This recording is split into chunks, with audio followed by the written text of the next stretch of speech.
Джон Кеханың ең керемет техникасы шүкіршілік техникасы, иә. Благодарность, техника благодарности өте әйгілі, өзі тегін техника, бүкіл коучтар біледі, барлығы жасайды, бірақ нәтиже жоқ. Неге? Соңына дейін тыңдаңыз видеороликті, осы видеороликті айтатын боламын. Өйткені бізге шүкіршілік техникасын не үшін жасаймыз? Жүрегімізге тыныштық орнау үшін. Яғни біздің жүрегімізге тыныштық келу үшін, сол бір күйді кешу үшін.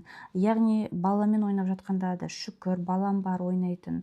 Үйді жинап жатқанда, үйді шашатын балаларым бар, шүкір айтамын. Ыдыс жуып жатқанда жуатын ыдысым бар, тамақ ішіп жатқанда жейтін тамағым бар, жататын жұмсақ төсегім бар деген сияқты кез келген нәрсеге шүкір айтудың арқасында жүрекке тыныштық орнатып, спокойствиеға келу, яғни сол бір тыныштық күйіне келу үшін, состоянияға келу үшін айтамыз. Ал көбінесе біз қалай оны қағазға жазып жатамыз, айтып жатамыз, бірақ нәтиже жоқ. Неге? Өйткені ол өтірік.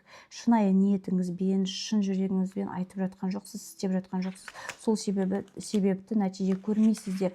Шүкір етсеңіздер арттырамын деп айтып кеткен, иә. Шүкір ету, әрекет ету арқылы, яғни сол состоянияға кіру арқылы ғана арттырады екен.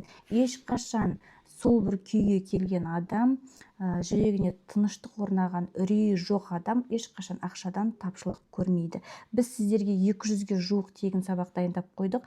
Оны алу үшін профильдағы сілтемеге басу керек, немесе комментарийға плюсик қойып кетіңіз.